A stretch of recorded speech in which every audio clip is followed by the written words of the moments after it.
पाकिस्तान, फिर श्रीलंका और अब बांग्लादेश।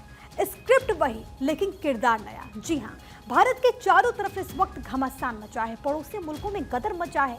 ऐसे में सवाल है कि भारत में कितना असर इसका पड़ेगा। बांग्लादेश में तख्ता पलट की हर तस्वीर आपको आज हम दिखाएंगे और बताएंगे कि कैसे 2 साल में 2 मुल्कों में 2 विद्रोह हुए और सब कुछ बर्बाद हो गया। बांग्लादेश में आरक्षण की आग में शेख हसीना की कुर्सी चली गई, उन्हें इस्तीफा देना पड़ा और देश छोड़कर भागना पड़ा। 5 अगस्त को जो कुछ हुआ उसने पुरानी यादों को ताजा कर दिया। कैसे, इस रिपोर्ट में। चारों तरफ घमासान, क्या करेगा हिंदुस्तान?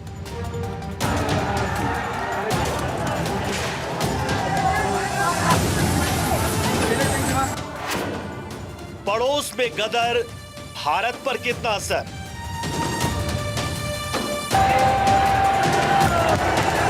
दो देश, 2 साल, 2 तारीखें और दोनों भारत के पड़ोसी, और तख्ता पलट हुआ वो भी एक जैसा। जो अफगानिस्तान में हुआ, जैसा श्रीलंका में दिखा और जो पाकिस्तान में होते आया है, वैसा ही कुछ एक और पड़ोसी मुल्क बांग्लादेश में भी हुआ है। आरक्षण की आग में एक देश जल उठा और नतीजा ये रहा कि हसीना को भागना पड़ा और बांग्लादेश में तख्ता पलट हो गया।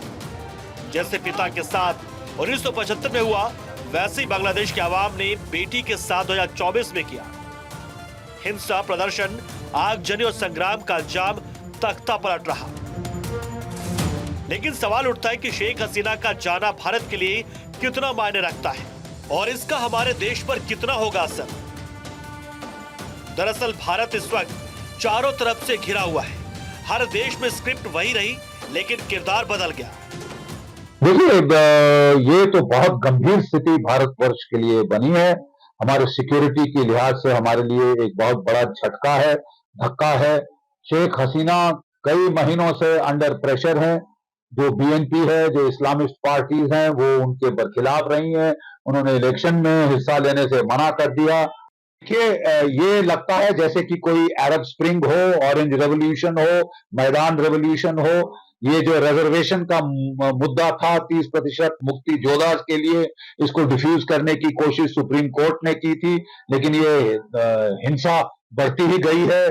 कोई 100 के करीब स्टूडेंट्स मारे हैं, कितने 100 घायल हो गए। भारत पर क्या असर होगा वो आपको दिखाएंगे, लेकिन पहले श्रीलंका और बांग्लादेश के तख्ता पलट की कहानी दिखाते हैं। पहली बार श्रीलंका की 8 जुलाई 2022, ये वो तारीख थी जब श्रीलंका सरकार ने ऐलान किया था कि देश दिवालिया हो गया है।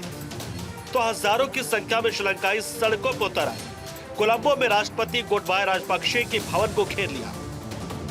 गोटा गो गामा यानी गोटबाया अपने गांव जाओ के नारे गूंजने लगे। संसद, राष्ट्रपति भवन पर गुस्साई भीड़ ने कब्जा कर लिया। हिंसा और प्रदर्शन की आग में गोटबाया को भागना पड़ा। श्रीलंका के राष्ट्रपति भवन में कमरों में प्रदर्शनकारी आराम करते और स्विमिंग पूल में नहाते नजर आए थे। ठीक 2 साल बाद बांग्लादेश भी बर्बादी की कगार पर आकर खड़ा हो गया।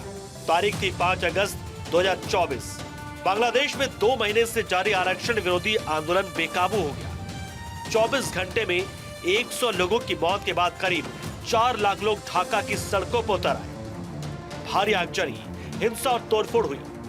शेख हसीना के पार्टी दफ्तर को आग के हवाले कर दिया गया।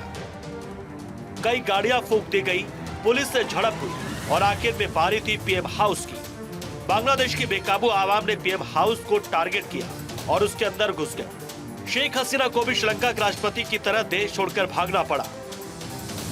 ढाका के पीएम आवास में प्रदर्शनकारी मौज मस्ती करते दिखे।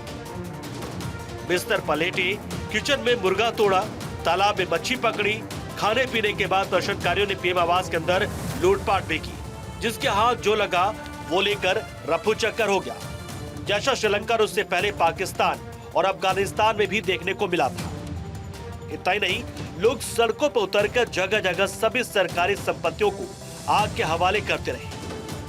हाल में स्थिति काफी बदल गई है और प्रधानमंत्री शेख हसीना ने देश छोड़कर बाहर चली गई है। हमने देखा है कि जो प्रोटेस्ट और डेमोन्स्ट्रेशन जो पहले स्टूडेंट्स ने शुरू किया था, बाद में कोई मतलब इस मौका छीन के कुछ ऐसे एंटी सोशल एलिमेंट्स जैसे कि जमात इस्लामी और ये ऑपोजिशन बीएनपी पार्टी भी दाखिल हुए, और वो देखते हुए हमें लगता है कि हो सकता है कि कोई ऐसा मतलब विदेशी देश भी हो जिसका हाथ भी इस इन मामलों में हुआ होगा।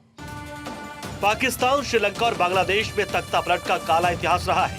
ये तीनों देश दक्षिण एशिया के महत्वपूर्ण देश हैं और इन तीनों में ही इतिहास में कई बार तख्ता पलट हुए हैं। इन देशों में राजनीतिक दलों के बीच गहरा मतभेद और अविश्वास अक्सर तख्ता पलट का कारण बनता है। इन तीनों ही देशों में हमेशा सेना का दबदबा रहा है। 2022 में श्रीलंका तो 2021 में दुनिया ने अफगानिस्तान में हुए तख्ता पलट को देखा। आपको याद होगा 2021 में अफगानिस्तान में तालिबान का कंट्रोल आने के बाद पूर्व राष्ट्रपति अशरफ गनी को भी देश छोड़कर भागना पड़ा था, जिसके बाद वो संयुक्त अरब अमीरात जा पहुंचे थे। इसके बाद संयुक्त अरब अमीरात के विदेश मंत्रालय ने एक बयान जारी करके बताया था कि उन्होंने मानवीय आधार पर राष्ट्रपति गनी और उनके परिवार का अपने देश में स्वागत किया है।